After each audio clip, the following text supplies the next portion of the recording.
Have you ever had a simple act of kindness completely change your life? Stay until the end of this video to discover how helping to change a tire triggered such a powerful chain reaction that it will bring you to tears of emotion. Don't miss it. The night air was heavy with humidity as Marcus Turner walked down the dimly lit street, his work boots scraping against the cracked sidewalk. The streetlights flickered, casting long shadows that danced across the worn buildings of Brooksville. Marcus had just finished his night shift at the factory, his muscles aching from hours of standing on the assembly line. A piercing scream broke the silence, causing Marcus to stop in his tracks. He turned his head, searching for the source of the sound. There, at the side of the road, a sleek silver car sat still, its hazard lights flashing rhythmically. A woman was standing beside it, her pale face illuminated by the glow of her cell phone. Marcus hesitated for a moment. He had learned a long time ago that good intentions were not always well received in this town, especially not from someone who looked like him. But something in the woman's frustrated expression made him change course. As he approached, the woman's eyes lifted quickly, widening slightly. Marcus raised his hands and said, "Good evening, it looks like you could use some help." The woman relaxed a bit, though exhaustion still marked her features. "Oh, thank God. I've been trying to contact roadside assistance, but there's no signal out here." She gestured hopelessly towards her phone. "I have a flat tire, and I have no idea how to change it." Marcus nodded, assessing the situation. The rear tire on the driver's side was indeed flat, the rubber shredded against the pavement. "I can help you with that if you'd like," he offered. "I'm Marcus, by the way." "Sarah," the woman replied, relief flooding her voice. "Sarah Montgomery. And yes, please. If you don't mind, I'd be very grateful," she continued. As Marcus got to work, he couldn't help but notice the quality of Sarah's clothes and the cost of her car. Clearly, she was from a different world than his. But as he lifted the car and began to loosen the lug nuts, Sarah knelt beside him, genuinely curious about the process. "Do you do this often?" she asked, her initial nervousness fading. Marcus chuckled, wiping sweat from his forehead. "Not really, but I believe in helping when I can. My mom always said a little kindness goes a long way." Sarah smiled, a warm and genuine expression that lit up her face. "Your mother sounds like a wise woman. I wish more people thought that way." As Marcus worked, they struck up an easy conversation. Sarah turned out to be new to Brooksville, having recently moved there for work. She bombarded him with questions about the town, its people, and the best places to eat. Marcus relaxed and began telling her about the local restaurants, how Brooksville had changed in recent years, and some of his favorite memories of the town, like the park where he played as a kid and the old cinema that still showed classic films on the weekends. Finally, with a grunt of effort, Marcus lowered the car back down. "There you go. Good as new. Well, at least until you can get to a tire shop," he said. Sarah looked at him, her face radiant, relief and gratitude shining in her eyes. "Marcus, I can't thank you enough. You're a lifesaver." She pulled out her purse, taking out her wallet. "Please, let me give you something for your trouble."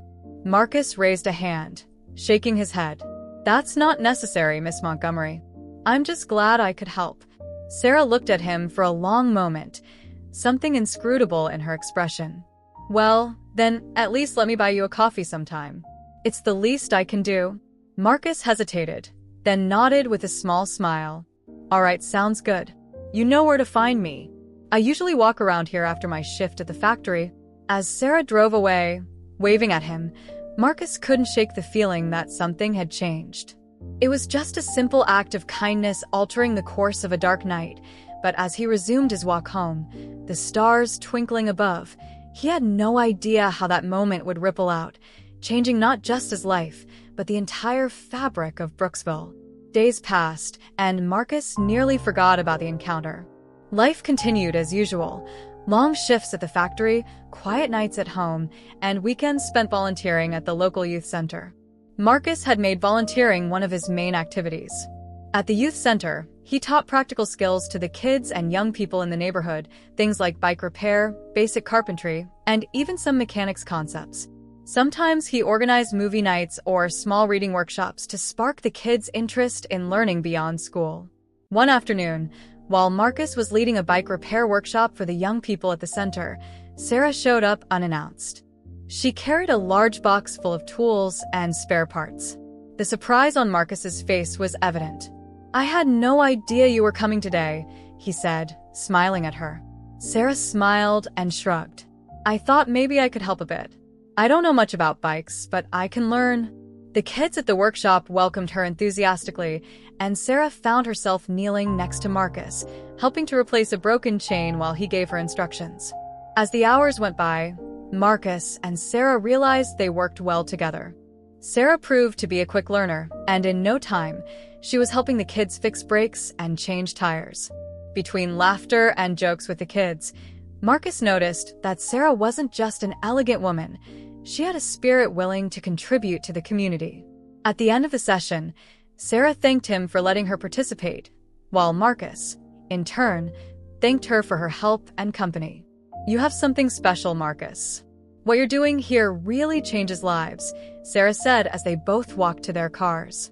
Marcus was pensive, surprised by the sincerity in Sarah's words. It was rare for someone from outside to appreciate his work that way. But one Wednesday afternoon, as Marcus was leaving work, a sleek black car pulled up beside him. The tinted window rolled down, revealing a man in an expensive suit. "Mr. Turner," the man asked in a clipped, professional voice.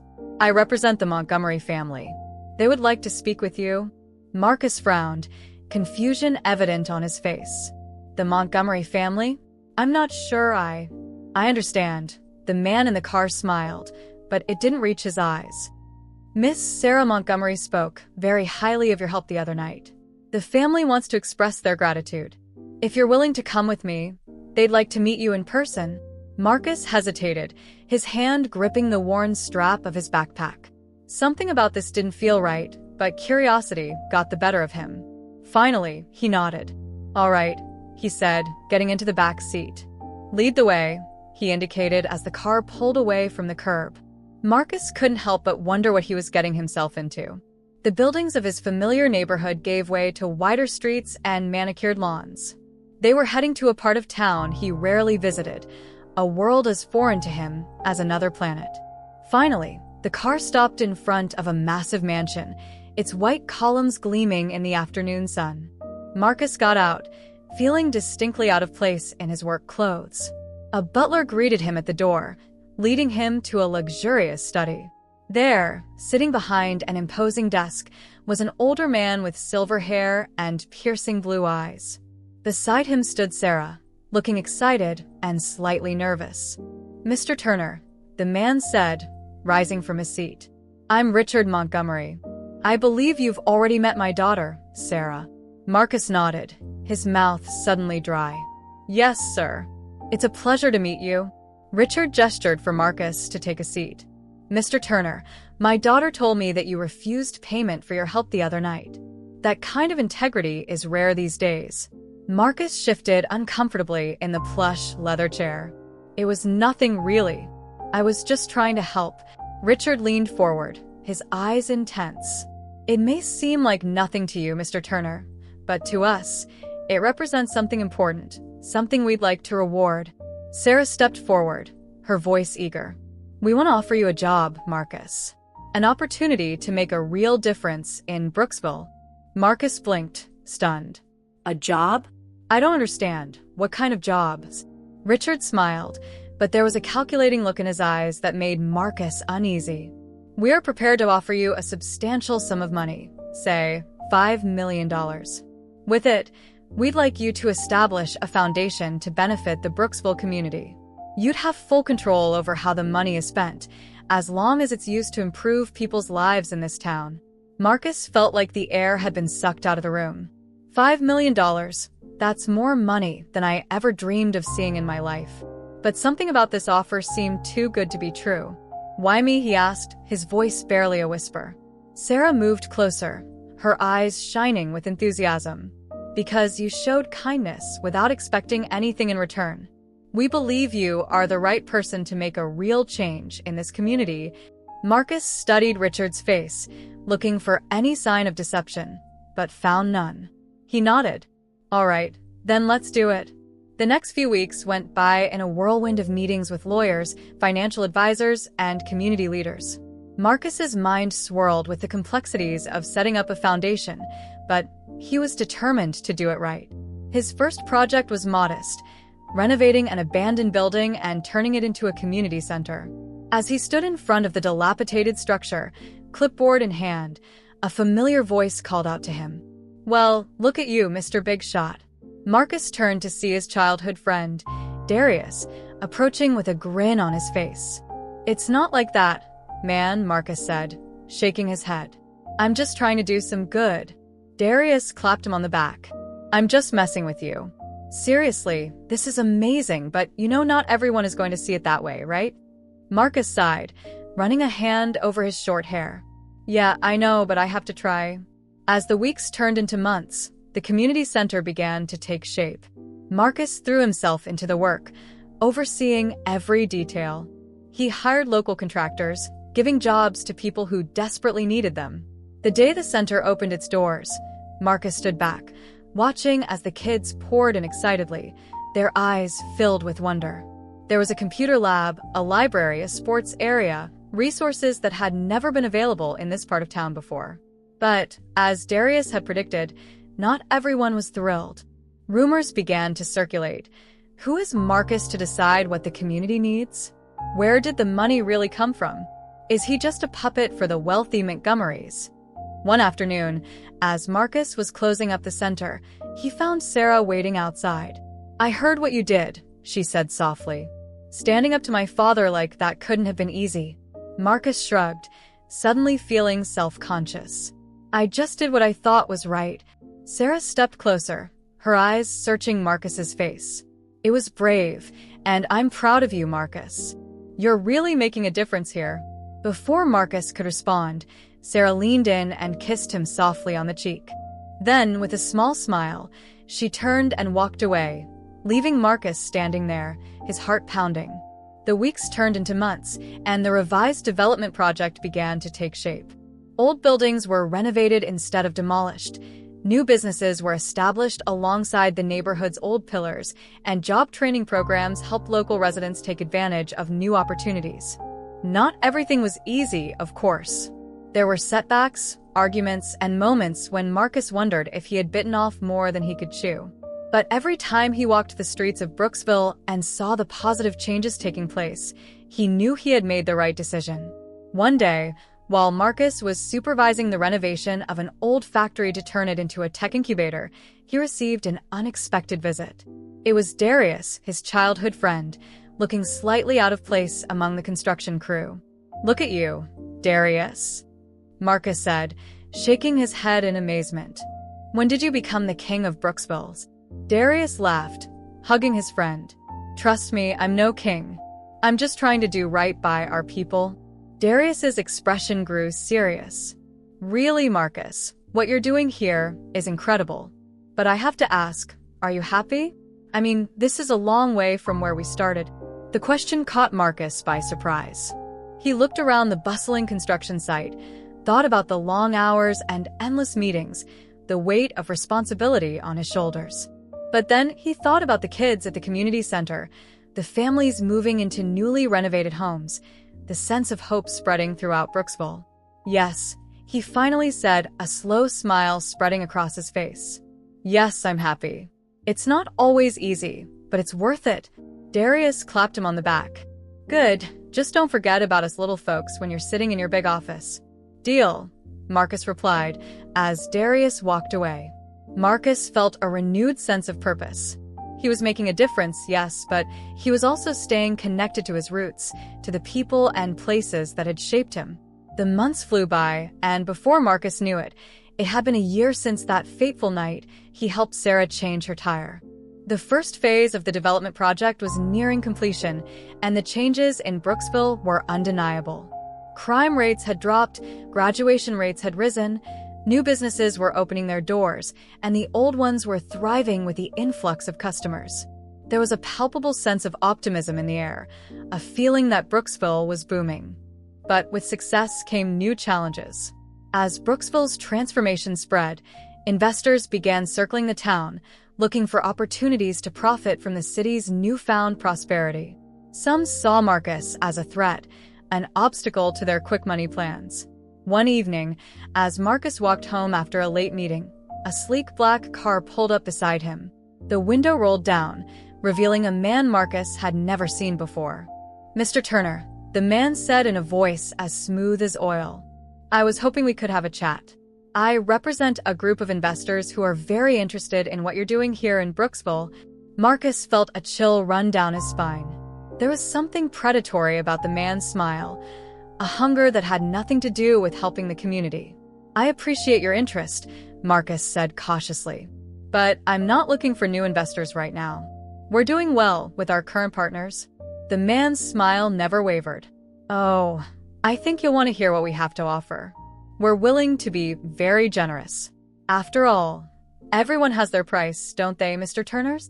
For a moment, Marcus was tempted to tell the man exactly where he could shove his offer, but then he remembered something old Joe had once told him. "Sometimes, son, the best way to fight is not with fists, but with your mind." So instead, Marcus smiled back, his voice calm. "You're right, everyone has their price. But some things aren't for sale.